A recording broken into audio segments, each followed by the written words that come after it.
সেই ঘুমে ঘুমে আমাকে আমার গোপন অঙ্গ কেটে সে পালাইছে।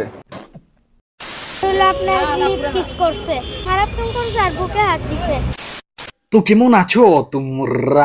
আজকের ঘটনা কি? আজকের ঘটনা হলো বাংলাদেশ থেকে একটা নিউজ আইছে, আর নিউজের মধ্যে দেখাইছে এক বেড়িয়ে বেড়ার নুনু কাটটা লয়ে গেছে গা বেগবুরিয়া। তো বেড়িয়ে বেড়ার নুনু কাটটা বেগবুরিয়া কিলিগা লয়ে গেছে গা। এই কাহিনীটা পুরো এই ভিডিওর মধ্যে তোমরা বুঝ যালবা। আগে ভিডিওর একটু ব্যাকগ্রাউন্ডের বিষয়ে কয়ে লই, তারপরে আসলি ঘটনা আইতাছি। তো যে ভিডিওটা নুনু কাটালছিন এই ভিডিও আরো 2 হানো বিয়া হইছিন আগে। আর যেই সারা নুনু কাটছেন এ হইছে একটা টিকটকার বাংলাদেশের, আর সেরার নাম হইছে জুনিয়র সাকিব। হ্যাঁ, নাম তো হইছে বাংলাদেশের বড় একটা সাকিব খান রে দেখা। এবেডি আগে আরো 2 হানো বিয়া হইছিন, আর তার দুনো জামাই এখনো জিন্দা আছে। আর যেই 2 হানো বিয়া হইছিন এবেডির বস্তিতেই দুনো জামাই। আর এবেডির একটা সেরি আছে 8 থেকে 9 বছরের, আর একটা সেরা আছে 10 থেকে 11 বছরের। তো এবেডির বিয়া হইছে কেমনে জুনিয়র সাকিবের লগে এটার বিষয়ে আলাপ করিয়া নুনু কাটা পর্যন্ত আই। তো এবেডি আগে এখনো বিয়া হইছিন, এনতিকে মানে কিবা একটা ঝামেলা লাগিয়া মানে এনতিকে সারাসারি হয়ে গেছে। সারাসারি হওয়ার পরে আর এখনো বিয়া হইছে এই বস্তির মধ্যেই। আর হেনু কিবা ঝামেলা লাগছে, ঝামেলা এড়াই লইয়া লাগছে কি যে লগের বস্তিতেই এক বস্তিতেই 2 জামাই কেমনে সম্ভব? মানুষে এটা এটা কোয়া কই অল্প অল্প কাজি হয়। আর তার পুরান জামাইয়ের লগে দেহা সাক্ষাৎ করতে থাকে, নতুন ডাল লগে দুনোডার লগে দেহা সাক্ষাৎ করে। এগুলা মানে আল্লা উল্লা গেরে এটা ভাঙ্গা গেছে বিয়া দুনোটাই। আগে একটা ভাঙছে, তারপরে একটা ভাঙছে। তারপরে শুরু করি জুনিয়র সাকিবের লগে কেমনে দেখা হয়। এবেডি মানে এরকম পরিস্থিতি পড়ে গেছে ইউটিউব বাগের মধ্যে ভিডিওর মধ্যে মানুষের ভিডিও তাইরা অভিনয় বাগেরা করতে করতে করতে করতে একটু ফেমাসটা হয়ে যা। আর টিকটকের মধ্যে মানে টিকটক তো জানোই কিরম বস্তু এটা, তেইনও মানে ফেমাস হয়ে যা। তো ফেমাস হলে নতুন নতুন ইউটিউবার হয়, আর সেইগুলাই তার নেয় না ভিডিও বানা। এই সেইরান ভিডিও থাকলে মানে একটু ভিউজ বাগেরা বেশি হয়। তো এই চিন্তাতে মানে এরম করতে করতে ভিডিওর একটু ভাইরাল টাপ হয়ে যা। তো তারপরে যে জুনিয়র সাকিব যে এও মানে ভিডিও বানা, সাকিবের কপি করে, সাকিবের অভিনয়গুলিরে কপি করে, সাকিব খানের এগুলা কপি করে করে ভিডিও বানায় মানে অল্প অল্প মানে ভিউজ পাইতে থাকে, সাবস্ক্রাইবার পাইতে থাকে। বের আগে তো টিকটকের মধ্যে এটা করে, টিকটকের মধ্যে এটা করতে করতে মানে টিকটক প্রচুর মানে ভাইরাল। তো ভাইরাল হওয়ার পরে হেও মানে জোর দিছে ইউটিউব ভিডিও বানাইবো। আর ইউটিউব ভিডিও বানানোর জোর দিয়ে দিতে মানে সিরানের দরকার।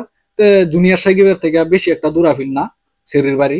তো থেকে মানে মিলামিশি হয়ে হেরিয়া মানে ভিডিও সিডিও বানানি শুরু করে, লাই লাই ভিডিও সিডিও বানানি শুরু করে, প্রেম প্রীতিতে জমতে থাকে, ভিডিও বানানি শুরু করে। আগে বহুত দালা দুস্তি হয়, আর বেডিটা 2 নম্বরই কামও করে। তো এগুলা করতে করতে মানে বেডিতেন প্রচুর পয়সা আছে, এইগুলা লুপ দিয়েছে সেরা এটা টিকটকার গরিব বাড়ির। তো এগুলা লুপ লাগিয়ে উঠছে। সেরা জানে 2 আনা যে বিয়া হয়েছিল, তারপরেও সেরায় বেডিরে বিয়া করিয়া হারলো।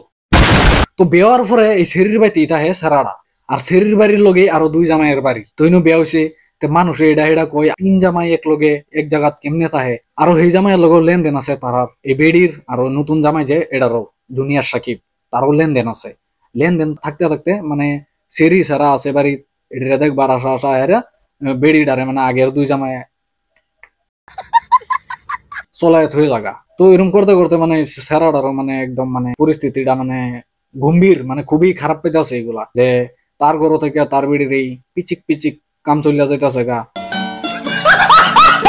তার আরো বিয়া করুন লাগতেছে না, এক বিড়িয়া 3 জামাই ফালতাছে, টেনশন কি। তো এটা মানে সেরাটার মানে একটু মনো কষ্ট লাগছে, একটু মানে একটু ই লাগছে মনো কষ্ট, কারণ টিকটকার তো সরম টরম কিছু নাই। তো এরকম করতে করতে মানে কয়দিন গেল, একদম এই বেডির সেরিডারে বাড়ির থইয়ারিয়া বেড়ি গেছিন বাইরে কিনো একটা কামে। যাওয়ার পরে জুনিয়র সাকিব যে এটাও হয়েছে বাড়ি তাহেরা দেখা সেরি হইতে রয়েছে। এটা লাগবে ওখান থেকে এই 24-এর থেকে আগে আরো 1-1.5 বছর আগে দেখে এই ঘটনাটা। তো এই ঘটনার মধ্যে সেরিডারে বাড়িতে লাফায়েরা মানে এরকম জঘন্য ঘটনা করছে, কইবার নাই। আমার মুখ দা এরকম জঘন্য ভাষা বার হইতাছে না, মানে বুঝ জালো কি করবার চাইছি না।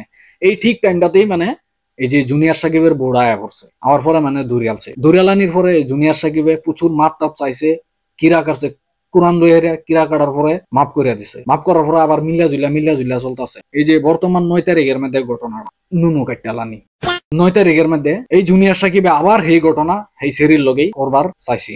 তো এটা তো তারা বাড়ির প্রতিবেশী মানুষে দেখিয়ালে দৌড়িয়ালছে। ধরার পরে ইনো আবার প্রচুর কাজাটা যে আবার মিলা গেছে। একবার পড়ছে ঘটনা, এই সময় তো মিলা দরকার আছে না, কিন্তু অনো মিলা গেছে। কারণ কি? কারণ দুনুরাই বেশ্যা। তো যাই না হোক, মিলার পরে আবার 2-3 দিন যাওয়ার পরে বেরিয়ে মনে মনে রাখিয়া থুইছে ঘটনাটা, মনের মধ্যে গীতা থুইছে আর কি। গীতা দেওয়ার পরে বেরিয়ে একটা আনছে বিয়ার কি মদ, একটা মানে মদ আনছে। এটার মধ্যে ঘুমের ওষুধ ডালছে, ভয়ঙ্কর ঘুমের ওষুধ বেশি করে ডালছে বুধই ডাইলা নেরা জামাইরে আদর করে জানু মানু করে ডাকছে, বালাফায়া বিয়া করছে, জানু টানু চলে আরো খায়া টায়া হেরিয়া পরে মানে কুইতা ঘুমাইয়া উঠলো। ঘুমানির পরে সকাল 4টার দিক দা বেরিয়ে তার নুন ওটারে কাইটটা লইয়া গেছে গা। কাইটটা যে লইয়া গেছে গা, ইনো বেড়ায় গম পাইলো না কেমনে। আর বেড়া মরছে না বাচ্চা এটাও তোমরা এই ভিডিওত গম পাইবা। তো বহুত সময় ধরে তো নুনু কইতাছি তে নুনুরে আগলা জায়গা তুই মাসিন কই তেন ভয়ঙ্কর কথা এটা হইতাছে যে মিশিংটা কাটার আরো 2-3 সেকেন্ড পরে দা বেড়া গম পাইলো। আর ইনো আরেকটা ভয়ঙ্কর কথা, নুনুর মধ্যে যদি উট্টু সুট লাগে প্রচুর দুঃখ পাওয়া যায়। আর আমি আজগা ফাঁসুনছি মানুষটা ভাইচা রয়েছে ওহন ইনো যে মিশিংটা কাটার তেমে যে একটা টুইস্ট আছে, এই টুইস্টটা আমি পরে কইতাছি। আগে আমি বেডির মুহের যেই কথাটি আছিন এটা সারাটাই ভিডিওত কইছি, বেডি যেই মডেলে কইছে এই কথাটাই আমি এই ভিডিওর মধ্যে কইছি। আর বেড়ার কথাটাও আমি কইতাছি। আগে বেডির কাহিনীটা পুরা শেষ করে লই বেডি যেই বাজিবা কইছি। তো বেডি যে সম্বলা তার মিশিং ডাকাইটা লইয়া যেতেছে গা, সেরা উঠে দুম চিকার ফারতাছে, মানে বেড়া উঠে দুম চিকার ফারতাছে আর রক্তে পুরা বিছনা ভরা। আর বিরাট চিকার ফারতাছে, চিকার ফারে উঠছে, উঠতে বাইরে গেছে, বাইরে গিয়ে মানুষ ডাকতেছে আর কইতাছে আমার একটা রিস্কা বাইরে দাও, আমি ডাক্তারের নিয়ে যাই। তো বস্তির যে আশেপাশের মানুষ আছেন এগুলা সবই কইছে আমি এটাত নাই, এটাত যাইতাম না, মানে তারা ডরাইতেছে পুলিশকে যদি হয়ে যা। তো তারপরে ডাক্তারের ঘরে লয়ে গেল। ইনো যে স্যারের যেগুলা কথা বার হইতাছে এগুলা বেডির কথা থেকে ইউনিক, মানে বিলকুল স্যারের দ্বারা আর বেডির দ্বার লগে বিলকুল মিলতাছে না। আর যদি স্যারের কাহিনী কি কি কইতাছেন, স্যারাই কি কি কইছে, স্যারের লগে কি কি হইছে এটা যদি শুনবার চাও তো কমেন্ট করো, 2 নম্বর পার্ট আইব। আর চ্যানেলটারে সাবস্ক্রাইব করা বিরাটই জরুরি, সাবস্ক্রাইব করো।